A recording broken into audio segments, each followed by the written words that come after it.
Bueno, primero les quiero explicar cuál es la percepción que yo tengo al menos respecto de cuál es nuestra situación antes del COVID-19 y cuál es la situación respecto de mi percepción en cuanto a cómo hemos avanzado después del COVID-19. Es decir, si hemos tomado medidas diferentes, si estamos reaccionando de otra forma, si estamos tomando medidas más preventivas versus reactivas a las que se refería antes Fabiola, y la exposición estuvo súper buena porque va a ayudar mucho para lo que yo quiero explicarles también. Entonces, bueno, antes del COVID-19, mi percepción es que existía mucha ignorancia o desconocimiento respecto de la reducción de riesgos de desastres, tanto a nivel de comunidades como a nivel de organismos públicos. También incluso a nivel de jurisprudencia. Cuando me refiero a la jurisprudencia, son sentencias de los tribunales de justicia, por la Corte Suprema, en alguna oportunidad por algún tribunal ambiental. Entonces el desconocimiento respecto de los riesgos de desastres nos llevó, o nos ha llevado, perdón, nos ha llevado a abordar los riesgos de una manera distinta a la que se debería abordar, a rechazar, por ejemplo, proyectos en los casos en que sí debían aprobarse, o a no abordar los riesgos donde sí existen oportunidades de ser abordados. Y esto, por ejemplo, se llevaba o ha surgido mucho a propósito del sistema de evaluación de impacto ambiental.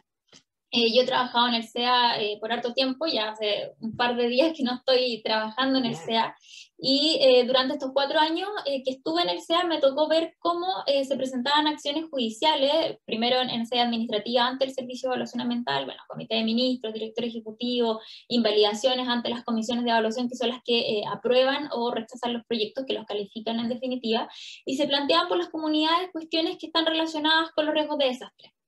Y de hecho yo comencé a escribir un libro a raíz de uno de los casos que me tocó en el año 2016, que fue el primer caso en que ya se empezó a plantear de manera más concreta y con más énfasis por las comunidades la preocupación respecto de los riesgos de desastre.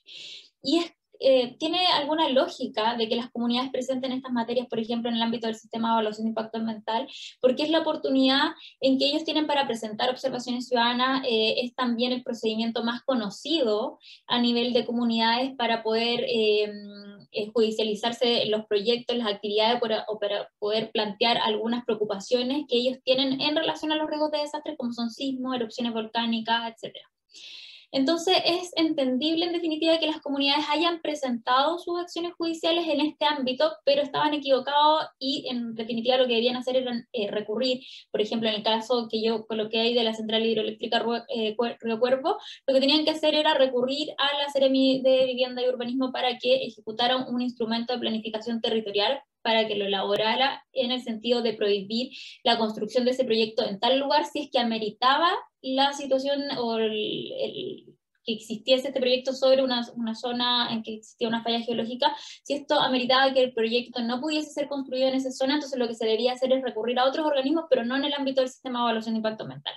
Y eso ha ocurrido en otros proyectos más. Por ejemplo, en el caso de la central hidroeléctrica de Río Cuervo, lo que ocurría, como yo dije, es que este proyecto estaba emplazado sobre una falla geológica, que era la de Liquiñe. Entonces, en ese momento, las comunidades tenían una preocupación de que el proyecto se fuera a emplazar sobre esta falla porque podía generar un colapso del embalse en algún minuto si es que existía un sismo.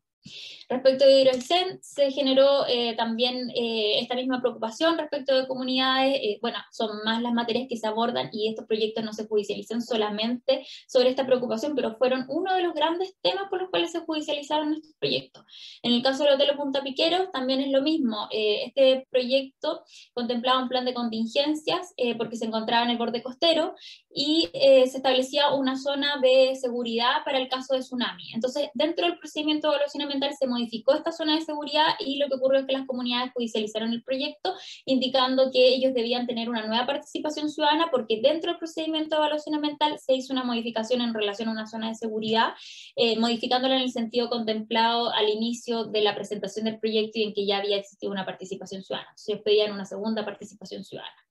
Y aquí lo que ocurrió, bueno, respecto del caso de la central hidroeléctrica Río Cuervo, el Tribunal Ambiental, el tercer Tribunal Ambiental en esa oportunidad sí acogió los argumentos que en su oportunidad nosotros presentamos respecto de esta materia, es decir, el SEA no podía prohibir que un proyecto se ejecutara en una zona determinada porque estaba sobre una falla geológica, sino que lo que correspondía era que la Dirección General de Aguas se hiciera cargo del estándar de seguridad de las obras, es decir, que este proyecto sí contemplase todo en un estándar de seguridad asociado a ese peligro al cual se exponía esta central y en el cual se encontraba también expuesta la comunidad.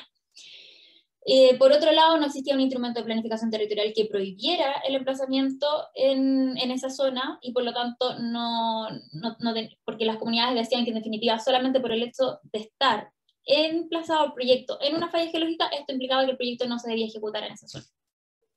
Y en el caso del Hotel Punta Piqueros la situación fue distinta porque los tribunales sí se confundieron y dijeron que se requería evaluar nuevamente el proyecto porque se había modificado una zona de seguridad. En circunstancias de que estas materias escapan al ámbito del sistema de evaluación de impacto ambiental, el sistema de evaluación de impacto ambiental está para evaluar impactos ambientales del proyecto y no para regular de manera concreta los planes de contingencia. Sí se presentan planes de contingencia, son analizados dentro del ámbito del sistema de evaluación de impacto ambiental, pero no es la labor ni crear instrumentos de planificación territorial para un caso concreto, ni tampoco establecer algún otro tipo de regulación o instructivos sobre zonas de evacuación, como lo hace, por ejemplo, la ONEMI.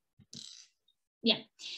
Entonces se generaba gran confusión por las comunidades. Hoy día esto sigue ocurriendo, incluso con posterioridad al COVID-19, y la lógica es que en definitiva las comunidades solamente conocen este procedimiento, no tienen conocimiento o no han sido educados ni informados como para saber dónde tienen que recurrir en caso de que a ellos les preocupe que determinadas actividades se desarrollen en ciertos lugares.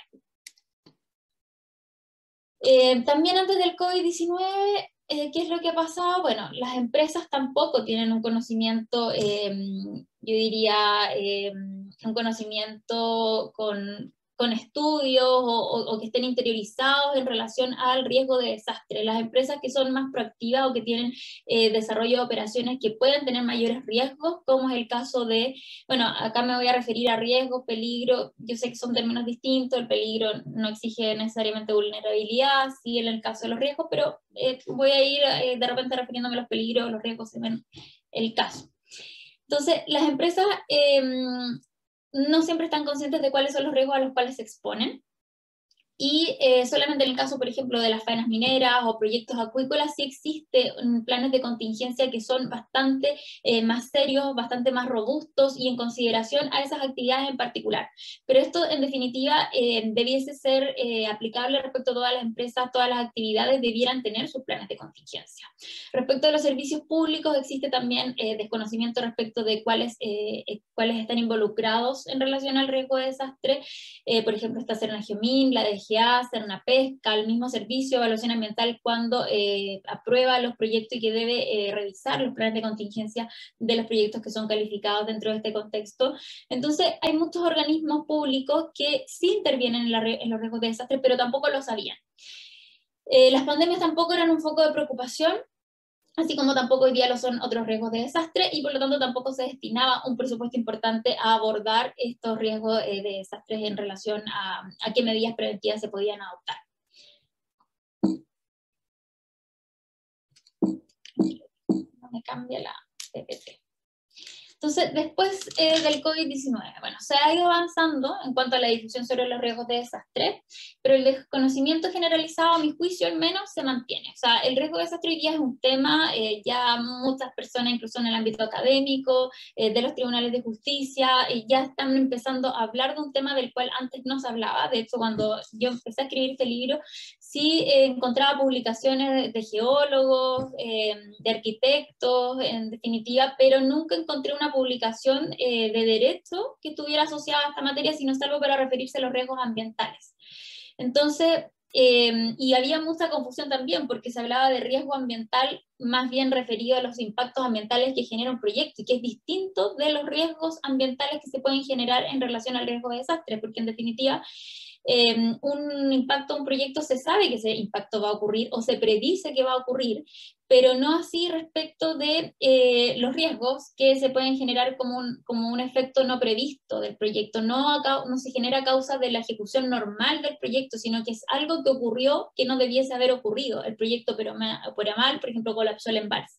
Ese es un riesgo, en definitiva, asociado a la materia que estamos viendo y que es de riesgo de desastre. Entonces, cuando uno encontraba publicaciones, se estaban refiriendo más bien a los impactos ambientales de un proyecto. Bueno, entonces este desconocimiento, a mi juicio, se sigue presentando. Hoy día, por ejemplo, existen propuestas para la nueva constitución en relación al riesgo de desastre, pero cada área académica lo plantea desde su punto de vista. Por ejemplo, lo que yo me refería respecto de los riesgos ambientales. Se confunde entonces cuál es el riesgo de desastre de cuáles son los riesgos ambientales, y se considera como que fuera lo mismo. Y en definitiva se trata de materias diversas. Por ejemplo, el caso de Quintero Puchuncaví sí es un caso en que existió un riesgo de desastre asociado a la intoxicación, y que, bueno, está influido por la cantidad de industrias en un sector determinado, y eso sí genera una contingencia, versus, es algo que no funcionó como debiese haber funcionado, versus la contaminación que genera un proyecto en particular a causa de sus emisiones, y emisiones que se sabe que se van a generar. Entonces, ese es un impacto ambiental versus lo que ocurre respecto de la intoxicación, por ejemplo, en el caso de Quintero Puchuncaví, y que es un aspecto no previsto. Y eso sí se debería haber recurrido, o sea, eso sí se podría haber prevenido a través de instrumentos de planificación territorial, por ejemplo, y de los planes de descontaminación que deberían haber funcionado de manera anticipada, y bueno, eso ya es otro tema. Ahora, ¿qué más ocurre respecto del COVID-19? Sigo indicando que este desconocimiento se mantiene. A mí me tocó, por ejemplo, ir a exponer al Senado respecto de la Ley Marco de Cambio Climático en relación a los riesgos de desastre. En su minuto se hicieron varias propuestas, o cuando tuve esta oportunidad de exponer hice varias propuestas, pero sin embargo estas no fueron consideradas, y tuve algunas preguntas u opiniones, pero en definitiva lo que pasó, lo que yo logré percibir, es que se les hacía tan complejo el tema que preferían dejarlo como estaba. Entonces, en definitiva, existe a tal punto este desconocimiento que mejor lo dejan amplio como salió, porque si entran a profundizar ya se les enreda todo y es muy complejo. Entonces, no se hizo mesas de trabajo respecto de esto, y ¿qué es lo que pasa? Que hoy día la Ley Marco de Cambio Climático no exige, por ejemplo, que los instrumentos de planificación territorial incluyan el cambio climático dentro de estos instrumentos, y que se puedan definir las zonas de riesgo sobre esa base. Por ejemplo, el riesgo de inundación o el peligro de inundación siempre va a estar asociado hoy día al cambio climático, y esto no se contempla dentro del proyecto de ley de Ley Marco de Cambio Climático, y tampoco se contempla en el boletín 7550, que es el que modifica la institucionalidad asociada al riesgo de desastre y que establece los mapas de riesgos. Tampoco exige que se incluyan en el cambio climático dentro de estos mapas. Ahora, estos mapas debiesen igualmente contemplarlo, no porque no esté en la ley no se va a contemplar, pero ¿cuál es el problema? Que muchas veces los organismos públicos no tienen los instrumentos, los conocimientos para incluir el cambio climático, y ese es el motivo por el cual no se incluyen. No me lo exige la ley y por lo tanto después no lo incluye. Y esto es porque yo en definitiva así lo he visto, y he trabajado en el sistema público, y sé que no existen los recursos para poder evaluar el cambio climático. Entonces, por lo tanto, tampoco se lo exigen cuando se trata, por ejemplo, de proyectos particulares, que los titulares traigan esa información, porque dicen la ley no me está exigiendo evaluar el cambio climático, no puedo exigir entonces esa información a los particulares, y yo tampoco tengo los recursos para evaluarlo, por lo tanto no lo hago. Entonces sí era muy relevante haber contemplado esto, y por eso es que yo menciono que, a mi juicio, el desconocimiento se mantiene en esta materia, no se le está dando la importancia. Hoy día nos estamos enfocando en el COVID-19, las medidas preventivas para evitar nuevos contagios, en definitiva, pero no se está haciendo nada más allá respecto del cambio climático, y que gatilla, sin duda, ciertos riesgos o peligros. Ahora, respecto del COVID-19, ¿cómo hemos actuado? Yo, en mi opinión, no hemos tenido una visión preventiva. Las medidas fueron muy lentas, por ejemplo, respecto del cierre de fronteras, respecto del precio del examen PCR. El precio era muy caro en marzo del año 2020, cuando la Organización Mundial de la Salud ya lo había declarado como una pandemia, este examen en nuestro país era muy caro, de alrededor de 60.000 pesos, entonces no se fomentaba a la población de hacerse estos exámenes. Después se reguló el precio y se estableció un precio máximo de 25.000 pesos, pero esto fue tardío, o sea, ya sabíamos que venía el COVID-19, la Organización Mundial de la Salud ya en febrero había empezado a alertar a los países respecto de tomar medidas preventivas y sin embargo nosotros ni siquiera teníamos regulado el precio, sino hasta después que se declaró como una pandemia. Lo mismo respecto de la cuarentena obligatoria, o sea, las personas cuando ingresaban al país en marzo lo único que tenían que hacer era llenar un cuestionario y eso era todo, y no había cuarentena obligatoria. Después de la declaración de pandemia hubo cuarentena obligatoria solo respecto de ciertos países. Entonces, por ejemplo, las personas que llegaban de Estados Unidos, que fue donde se dispararon los contagios, no tenían que hacer una cuarentena obligatoria el 16 de marzo, no la tenían que hacer. Entonces, después se estableció el cierre de fronteras más generalizado o la cuarentena obligatoria para las personas que volvían al país, pero en definitiva esto fue siempre muy lento. Lo mismo respecto de las residencias de cuarentena, también tuvieron una gestión bastante lenta y recién se han establecido de forma obligatoria este año, en el 2021, para aquellos que ingresan al país y que deben cumplir con esta cuarentena obligatoria y pagar estas residencias también, y son de su costo. Esto recién se estableció este año, o sea, cuando ya teníamos de nuevo alrededor de 6.000 contagios. Respecto de bueno, en lo relativo a las vacunas y a los test, sí hemos funcionado bien, se ha gestionado bien las vacunas y hoy día tenemos gran parte de la población vacunada. Respecto de eso no hay ninguna discusión, y respecto de los test también. Sin embargo, respecto de los test, estos han subido, o los exámenes han subido con el tiempo. Por ejemplo, hoy día tenemos alrededor de 62.000 exámenes que se han realizado de forma diaria, esto fue el día de ayer, pero antes, cuando teníamos alrededor de 5.000 contagios, teníamos 30.000 exámenes diarios. Entonces, esto se ha ido mejorando, pero ahora cuando la situación igual ya está bastante avanzada. En cambio, en el caso de Australia, ellos hacen 40.000 test incluso ahora que tienen 0 contagios. Entonces, ellos en Australia hace 7 días atrás que tienen 0 nuevos casos activos, y aún así hacen 40.000 exámenes. Respecto de la salud mental, también es algo en lo que nosotros nos hemos visto con una deficiencia bastante importante, a mi juicio. Se creó un plan que se lanzó un programa que se lanzó en abril, y sin embargo, ¿qué es lo que pasa con este programa de salud mental que se llama Saludablemente? Este programa no fue difundido. De hecho, en Instagram, por ejemplo, todos los días se publican y en las diferentes redes sociales y en las noticias se hace referencia a todos los casos diarios que hay, las muertes, etcétera, pero no se informa respecto de la posibilidad que tienen las personas de usar el programa de salud mental, que es utilizando el WhatsApp o llamadas telefónicas para ayudar a las personas que se encuentran en una situación compleja emocionalmente. Ahora, por otro lado, las personas que sí recurren a este programa, la atención que se brinda, la verdad que igual presenta bastantes deficiencias. Son comunicaciones vía WhatsApp en que te responden sí, no, cómo te sientes, me siento mal. ¿Por qué? Listo, se acabó los 15 minutos y ahí se acaba la sesión.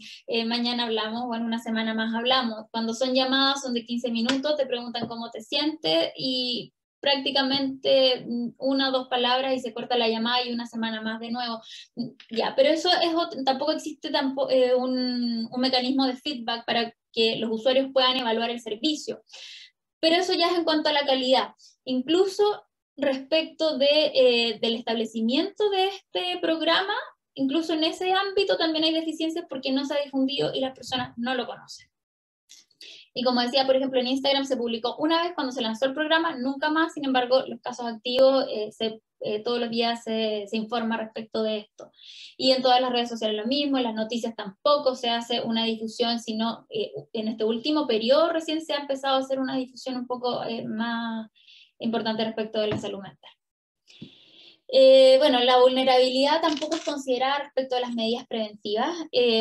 Por ejemplo, el teletrabajo, o sea, hay medidas muy extremas, se cierran las comunas en definitiva, hay cuarentena, fase 1 y no se puede realizar ninguna actividad salvo actividades esenciales, y después en fase 2 ya se encuentra prácticamente todo permitido salvo aquellas actividades que implican un mayor aforo, etc. Entonces hay medidas que son extremas, pero por ejemplo en fase 1 se podría perfectamente permitir que actividades como las que realizan los jardineros, que son independientes, que dependen netamente de esos ingresos para poder subsistir, se podría permitir que ellos sí fueran a las casas si están los jardineros que están en un área libre, es el aire libre en definitiva, hay un poco riesgo de contagio, entonces esas actividades sí deberían permitirse, pero ¿qué es lo que pasa? No se permiten porque no hay un análisis de vulnerabilidad, no se determina cuál es la exposición al riesgo de determinadas personas, entonces se hace un análisis global, se cierra todo, actividades esenciales son tales, y no se hace un mayor análisis respecto de esto. Lo mismo podríamos decir respecto de las trabajadoras de casa particular. Tal vez si los mismos empleadores fueran a buscar a las trabajadoras de casa particular, las llevaran a la casa y ellas trabajaran en un solo hogar, eso a lo mejor sí se podría realizar. Claro, existe un riesgo de contagio, pero es bastante menor que respecto de otras actividades. Entonces, en fase 2, por ejemplo, podrían establecerse medidas restrictivas en este sentido y no ir a los extremos de se puede realizar todo en fase 2 y no se puede realizar nada en fase 1. Quizás esas actividades se podrían permitir de manera permanente. En el fondo, este es un análisis que se debiese realizar y que no se ha hecho. Y finalmente, bueno, respecto de los contagios, Australia en cambio sí ha adoptado medidas que han sido bastante efectivas. Yo sé que la realidad de Australia con la de Chile no se puede comparar de una manera sin que las comparaciones siempre son odiosas, y en este caso también en definitiva lo sería, porque Australia tiene otra densidad poblacional, tiene una situación económica que permite adoptar medidas sumamente restrictivas porque ellos subsidian las remuneraciones de aquellos trabajadores que son contratados, que tienen un contrato en definitiva y que han dejado de percibir ingresos. Ellos pueden subsidiar esa remuneración, el pago de esa remuneración, y la situación económica de Chile es diversa. Entonces, en definitiva, entendemos que la realidad de Australia versus Chile es distinta, pero sí Australia tiene medidas que podrían haberse implementado, imitado por Chile, sin duda, como es el tema del cierre de fronteras. O sea, Chile fue muy relajado en estas medidas asociadas al cierre de fronteras y se hizo de manera muy tardía. Por lo demás, en el caso de Australia, ellos continúan tomando medidas preventivas, de hecho continúan las fronteras cerradas a pesar de que tengan 0 contagios, solamente tienen la excepción de que las personas provenientes de Nueva Zelanda sí pueden viajar a Australia y viceversa. Entonces, Australia sigue tomando medidas sumamente restrictivas en relación a la materia, y cada vez que existe un nuevo contagio se confina todo el estado o al menos toda la ciudad, y según el caso, si hay más de un contagio puede ser todo el estado, porque como son estados federados se cierra todo el estado respectivo hasta por un determinado número de días. En definitiva, hasta que se tenga una seguridad de que no van a existir nuevos contagios. Y así como Australia se ha mantenido al menos ya por 7 días con un número de 0 nuevos casos activos. Y bueno, en el último informe de coronavirus de Australia, ellos se refieren al éxito de sus medidas y señalan que no es sabido si en el fondo todas estas medidas, que son bastante restrictivas, es lo que ha implicado el éxito, porque ellos no van a dejar de implementarlas para probar en definitiva si eso es lo que ha sido efectivo. En definitiva, ellos dicen, no nos vamos a enterar si toda esta restricción es lo que ha implicado nuestro éxito en relación al coronavirus, porque vamos a seguir implementando estas medidas restrictivas. Y bueno, ellos no han podido vacunar a gran parte de la población precisamente porque no les han entregado las vacunas de forma prioritaria, a pesar de que están compradas, considerando que tienen 0 casos activos. Pero ellos hicieron también una labor importante en cuanto a la gestión de las vacunas. Ellos podrían tener ya gran parte de la población iría vacunada.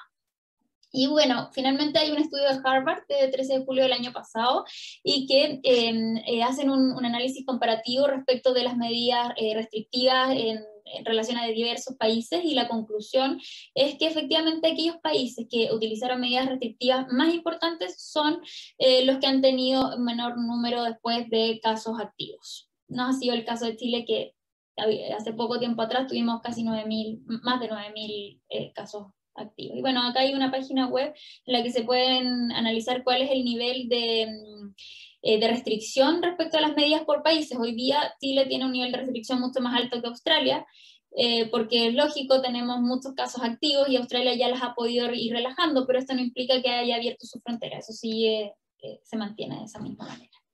Y bueno, finalmente, si nos cambió el COVID-19 respecto a cómo pensamos en relación al riesgo de los riesgos de desastre, la verdad es que yo coincido con la exposición anterior de Fabiola, coincido en que esto al parecer no nos ha cambiado, no sé tampoco por qué. Ella mencionaba que, claro, los riesgos de desastre tienen una probabilidad de suceder cada tanto tiempo, entonces el gobierno dice, tengo tal periodo de tiempo, me voy a enfocar en lo que se ve, digamos.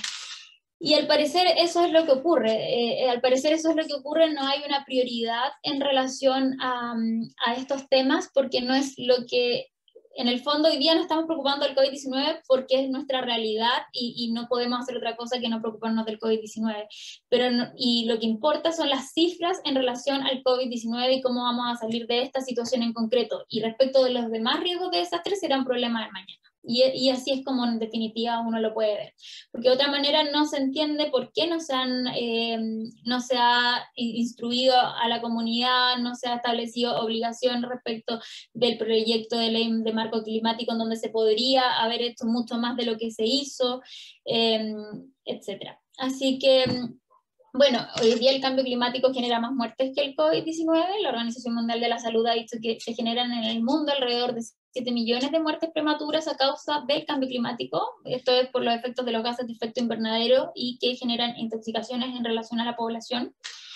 Y el COVID-19 hasta ahora, ya un poco más de un año que se declaró esta pandemia, ha generado más de 3 millones de muertes. O sea, las muertes a raíz del cambio climático siguen siendo mayores que las del COVID-19. Y claro, las pérdidas económicas sin duda, es difícil que el COVID-19 pueda ser superado en relación a estas pérdidas económicas que se han generado. De hecho, en Chile nosotros hemos gastado como país más de 2 billones de dólares. Entonces, y para esto equivale, acá lo anoté, son 68.000 veces.